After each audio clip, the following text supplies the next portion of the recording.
Pengenalan gagasan pengislaman ilmu.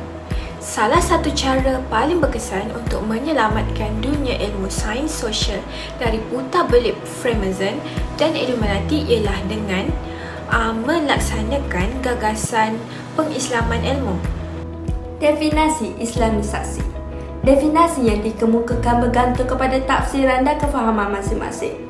Desekulerisasi, dewitinisasi, integrasi, holistik, kebangkitan semula dan kesepaduan sejagat istilah yang membawa pengertian yang hampir sama dengan gagasan Islamisasi. Imran Rashidi 1998 menegaskan bahawa istilah-istilah ini tidak sesekali membawa maksud yang sama dengan istilah gagasan Islamisasi. Syekh Muhammad Naqi Al-Atas 1978 mendefinisikan Islamisasi ialah pembebasan manusia. Pertama daripada tradisi tahyul, mitos, animis, kebangsaan dan kebudayaan, dan selepas itu pembebasan akal dan bahasa dari sekularisme. Definisi Islamisasi dan Islamisasi ilmu moden. Dari segi bahasa Melayu, pengislaman ilmu atau Islamisasi ilmu merupakan makna yang serupa. Bagi bahasa Arab, Islamiyat al-Ma'rif. Bagi bahasa Inggeris pula, Islamization of knowledge. Dari segi istilah pula, rangka kerja yang menyeluruh dan menentukan tahap individu dan masyarakat untuk pemikiran dan tindakan untuk pendidikan dan praktis, untuk pengetahuan dan organisasi, untuk pemerintah dan rakyat, dan untuk dunia masa kini dan akan datang. Dari segi tokoh ilmuwan pula, iaitu Al-Faruqi mengatakan Islamisasi ialah memberikan definisi baru kembali kepada kesimpulan-kesimpulan dan mengatur dan menghubungkan data-data. Keperluan kepada gagasan Islamisasi ilmu. Konsep Islamisasi ilmu moden diwujudkan di atas beberapa dasar yang utama, iaitu bermula dengan dasar bahawa ilmu moden hari ini tidak natural dan seimbang dan terbina atas beberapa premis utama. Pada fahaman umum, sifat ilmu pengetahuan adalah berkecuali dan tidak berhubung dengan tamadun yang meloporinya. Pandangan filsafat barat yang menyerap masuk ke dalam fikiran umat Islam telah menimbulkan fenomena yang dipanggil sebagai deislamisasi. Ini berlaku melalui proses penyamarataan kategori dasar pengetahuan, iaitu ilmu fardu ain dan fardu kifayah, yang mendorong kepada kebingungan terhadap hakikat masing-masing. Berdasarkan dasar ini, maka muncul gagasan Islamisasi ilmu moden yang bertujuan untuk menyelesaikan krisis pendidikan umat Islam pada hari ini. Sejarah perkembangan Islamisasi ilmu. Walaupun peradaban Islam telah mencapai zaman kegemilangan khususnya pada zaman Abbasiyah, namun peradaban tersebut telah merosot akibat daripada pelbagai faktor luaran dan dalaman. Menurut Abu Sulaiman, permasalahan utama yang dihadapi oleh umat Islam kini ialah krisis pemikiran yang tidak keruan dan teruk, usaha untuk memulihkan semula pemikiran umat dan membina kembali peradaban Islam ini yang dinamakan Islamisasi ilmu moden.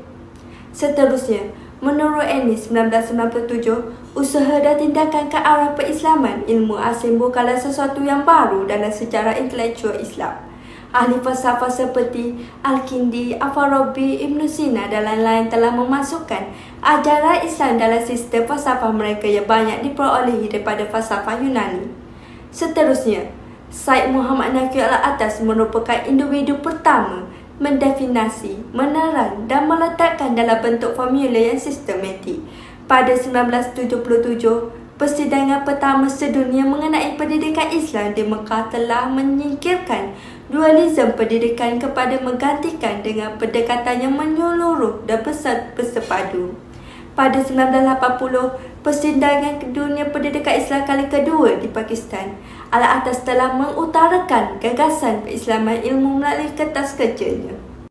Proses dan kaedah pelaksanaan gagasan Islamisasi. Pelbagai kaedah pendekatan yang dilaksanakan untuk merealisasikan gagasan tersebut. Kaedah gagasan Islamisasi dibahagikan kepada dua kategori, iaitu pendekatan yang dihasilkan oleh tokoh-tokoh tertentu secara individu dan pendekatan yang terhasil daripada usaha berkumpulan. Model gagasan Islamisasi ilmu dimulakan oleh dua tokoh yang paling terkehadapan, iaitu Al-Atas dan Al-Faruqi. Proses Islamisasi moden melibatkan proses dua hala atau dua tahap, iaitu pembebasan diri dan pengembalian diri kepada asalnya, iaitu fitrah. Pendekatan Ismail Al-Faruqi. Pendekatan Al-Faruqi dianggap sebagai pendekatan yang berorientasikan fiqh dan salafi. Al-Faruqi menyatakan bahawa masalah utama umat Islam ialah dualis pendidikan. Oleh itu, cara untuk menyelesaikan masalah ini ialah dengan membawa ilmu Islam ke dalam ilmu moden sekular dan ilmu moden sekular kepada ilmu Islam. Perbezaan yang ketara mengenai konsep ilmu di antara perspektif Islam dan juga perspektif Barat. Perspektif Islam, atas berpandangan ilmu adalah syarat dengan nilai, dan pada zaman ini ilmu yang moden sedang berkembang kini dipengaruhi dan diresapi oleh pelbagai fahaman asing, dan ada sebahagiannya tidak bersesuaian dengan prinsip-prinsip Islam atau budaya ilmu Islam. Perspektif Barat pula, pandangan filsafat Barat yang menyerap masuk ke dalam fikiran umat Islam telah menimbulkan fenomena yang dipanggil sebagai diislaminisasi. Maka ilmu yang telah diresapi nilai-nilai asing khususnya tamadun Barat perlu dimurnikan atau diislamisasikan terlebih dahulu sebelum dapat dimanfaatkan secara optimal. Terdapat 3 kelompok yang memberi kritikan terhadap gagasan islamisasi ilmu moden. Yang pertama, mereka yang mengkritik gagasan islamisasi ilmu dan sekaligus menolak gagasan tersebut secara keseluruhan. Kedua, mereka yang mengkritik aspek-aspek tertentu dalam gagasan islamisasi ilmu dan tidak menolak gagasan tersebut secara keseluruhan.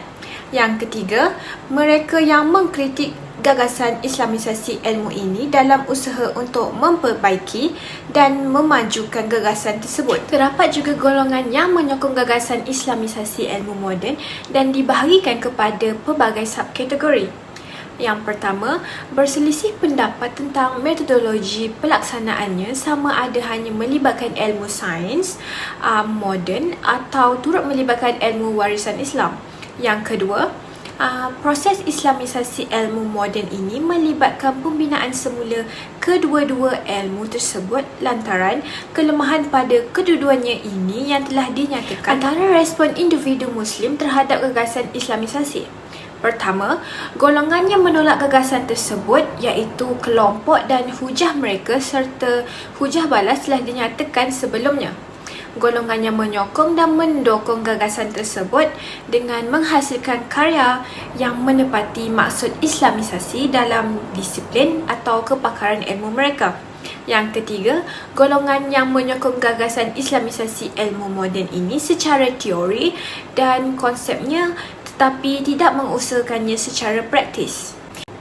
Kesimpulannya, gagasan islamisasi ilmu ini perlu untuk merungkaikan krisis keilmuan dan pemikiran umat Islam yang jauh ketinggalan di belakang.